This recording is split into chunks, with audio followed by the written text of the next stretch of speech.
선물, 이런 제목입니다.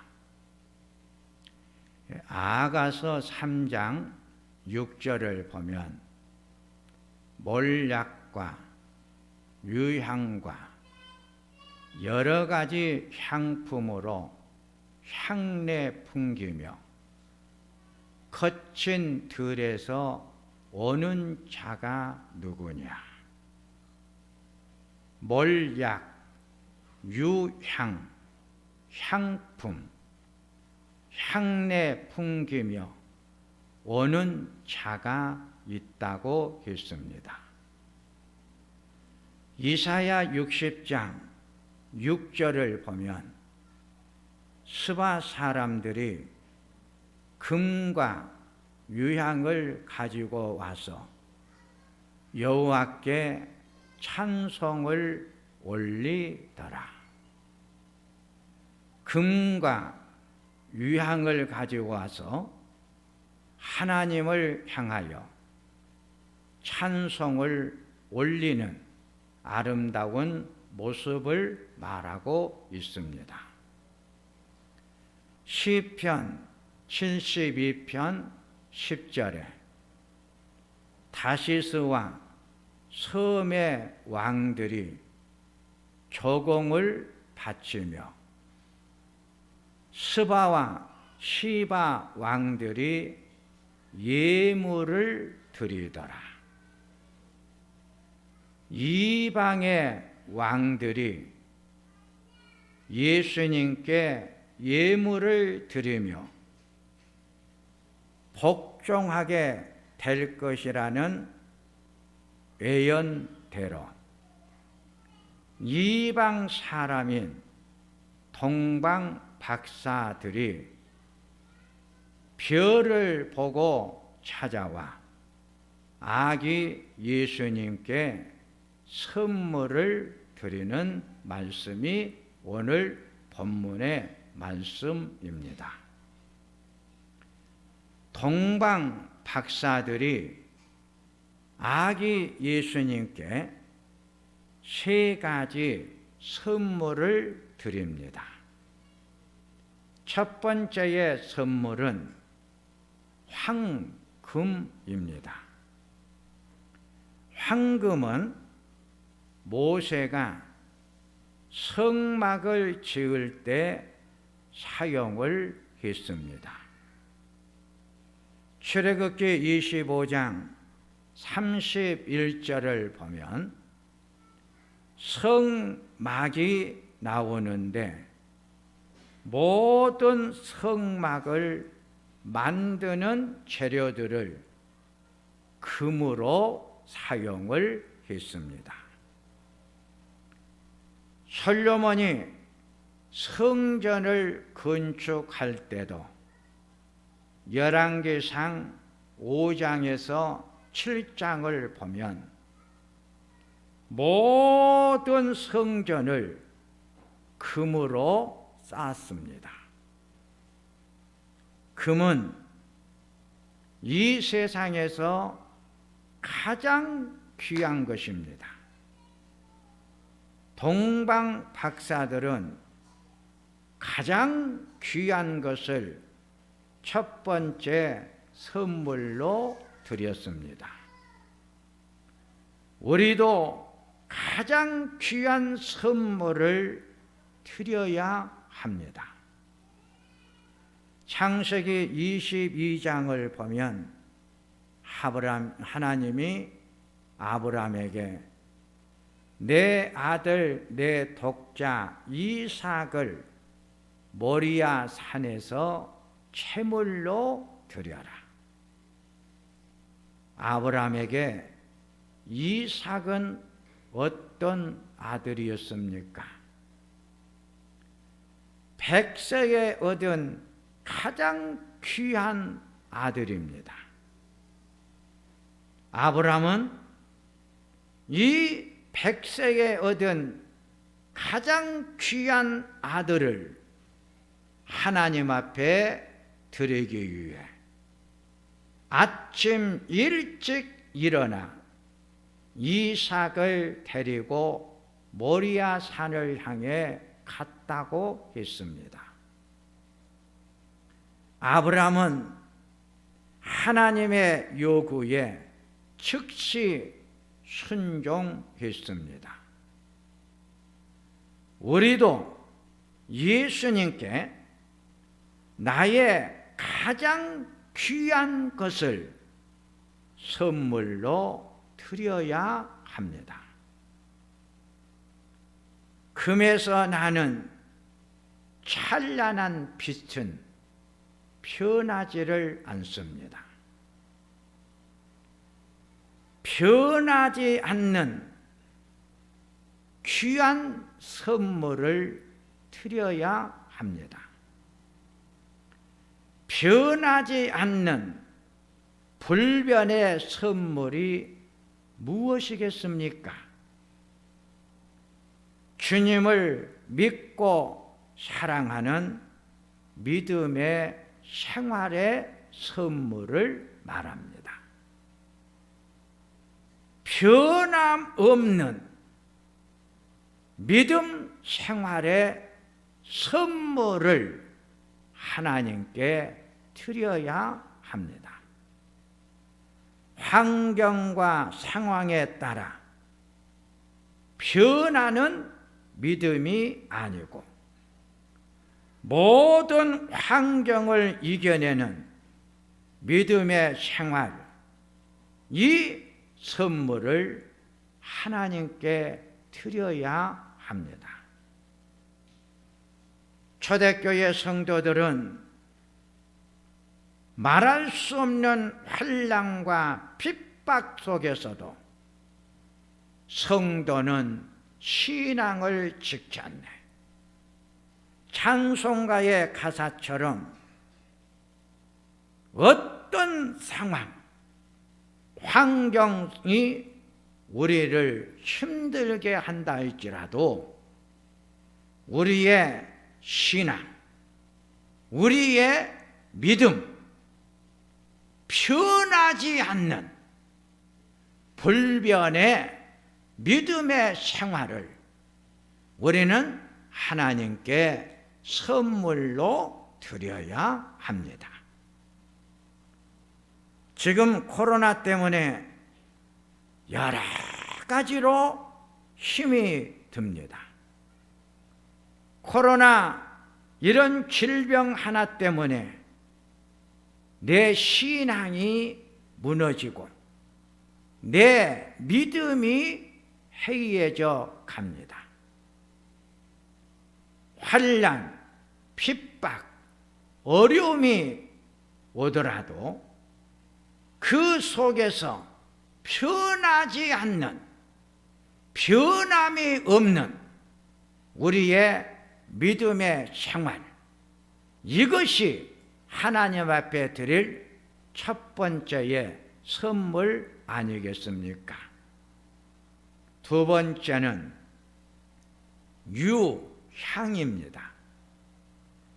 레위기 2장 1절에서 2절을 보면 누구든지 소제의 예물을 하나님께 드릴 때 고운 가루로 예물을 삼아 그 위에 유향을 놓아 제사장에게 가져갈 것이요, 제사장은 제단 위에 불사를 지니 이는 화제라, 여호와께 향기로운 냄새니라. 소제와 화제가 나오는데, 소제는 곡물로 드리는 제사, 화제는 불로 태워서 드리는 제사를 말합니다. 곡물로 드린 제사가 향이 나야 한다는 것입니다. 우리의 섬김이 향이 나야 합니다. 향이 나는 섬김의 선물을 두 번째로 우리가 하나님께 드려야 합니다.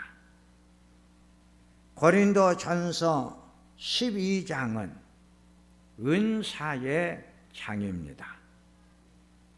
하나님이 우리에게 한 가지 은사는 주셨습니다.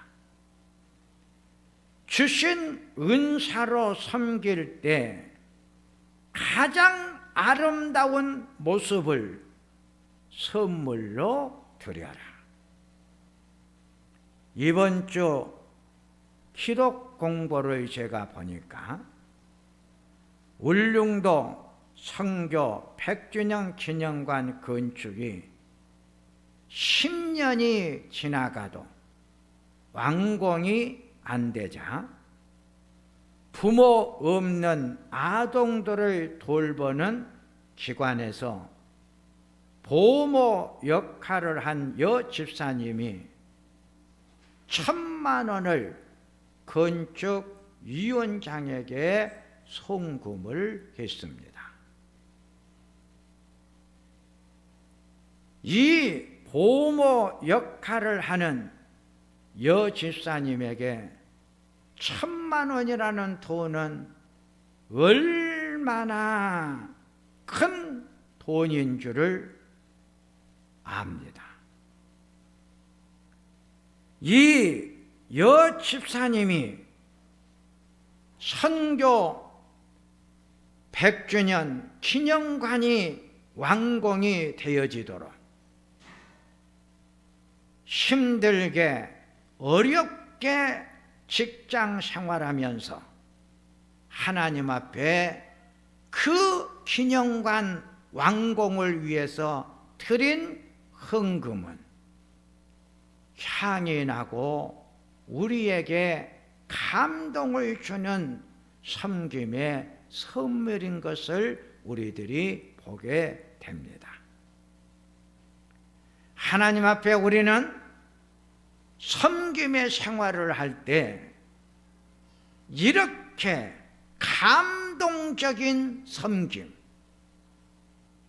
감동적인 섬김의 모습으로 하나님 앞에 우리의 섬김을 선물로 드리면 얼마나 좋을까. 세 번째는 몰약입니다. 이 시편 7편 17절에 침상, 시편 45편 8절에 옷을 향긋하게 하기 위해 이 몰약을 사용했습니다. 예레미야 예가 2장 12절을 보니까 젊은 여인들의 몸매를 더 아름답게 만드는 데 사용이 되었습니다. 요한복음 19장 39절과 41절을 보면 시체를 장사하는 데 사용이 되었습니다. 몰락의 선물은 주님을 위해 당하는 순환, 아픔, 고통을 의미합니다. 주님의 영광을 위해 오는 순환과 아픔의 선물, 이 선물이 마지막 드릴 세 번째의 선물이다. 가장 아름다운 교회와 가장 아름다운 목회의 모습은 시골 어촌에 있는 작은 교회들, 그리고 그 교회를 섬기는 모습들이라고 했습니다. 이번에 가장 아름다운 교회, 가장 아름다운 목회의 모습을 선정을 했는데 당선이 된 교회는 어떤 교회였느냐 하면 한 명의 성도와 예배 드리는 모습이 선정이 되었습니다. 한 명의 성도가 교회를 지키고 있는 모습, 가장 아름다운 교회의 모습이다.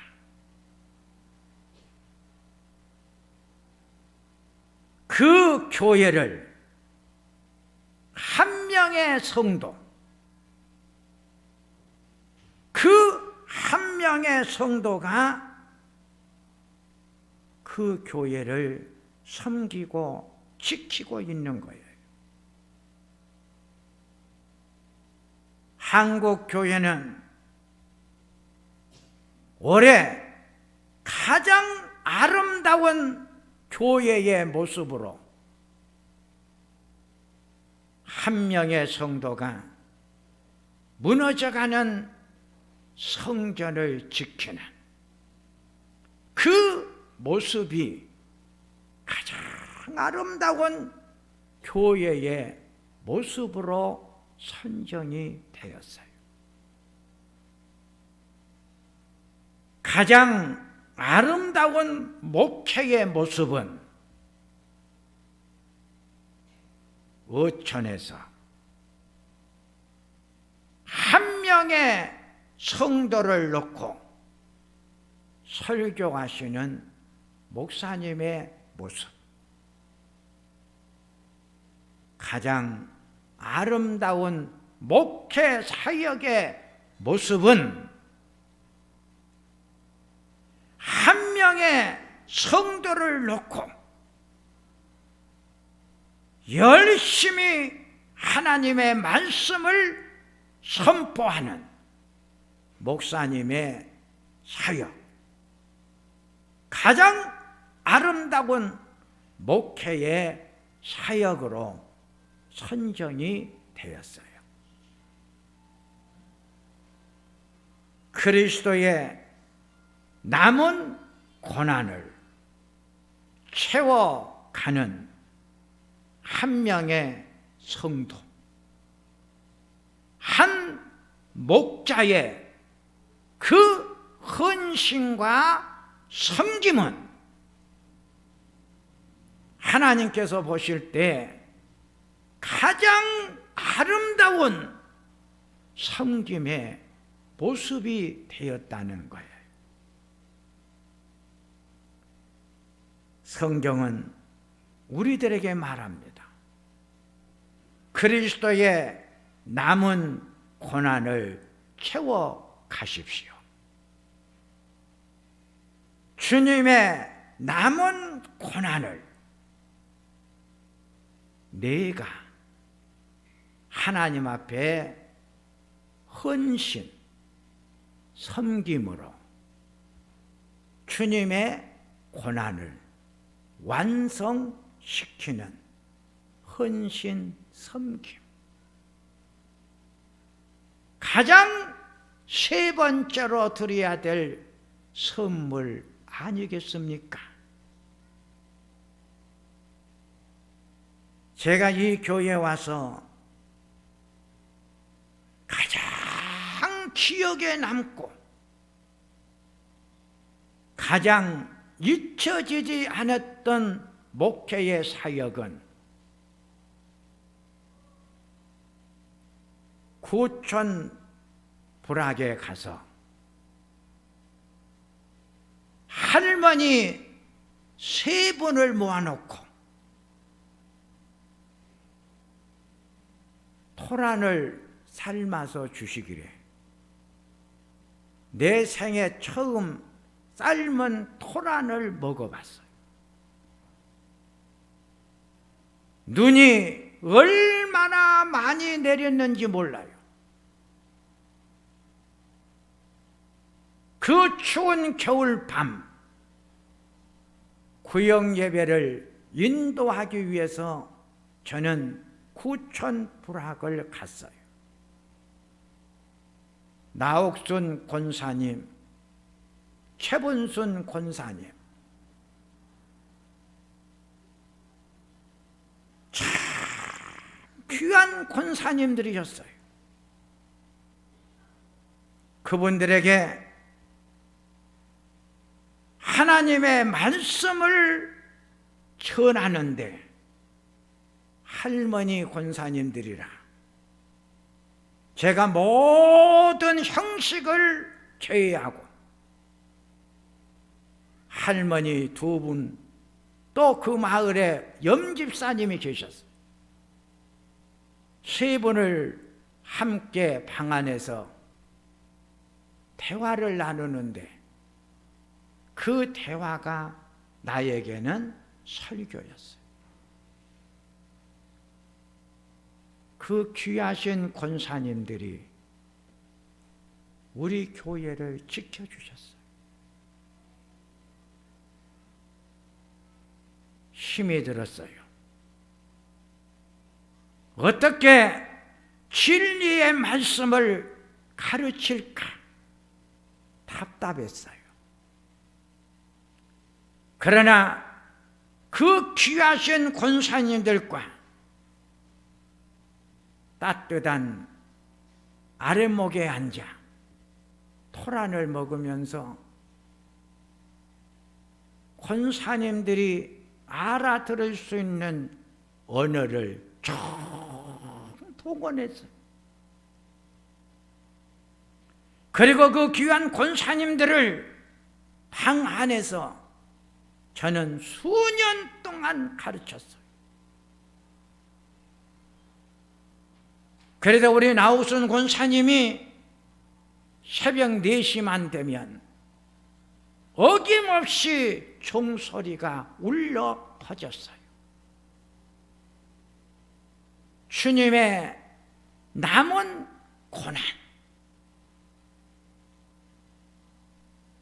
그 귀한 권사님들을 섬기는 그 섬김이 주님의 남은 고난을 내가 채워가는 섬김이었던 것이죠. 사랑하는 성도님들이요, 하나님께서 여러분들을 사랑하시고 이렇게 축복하셨어요. 그래서 이 성전 안에서 지금까지 함께 하나님을 섬기며 살아왔어요.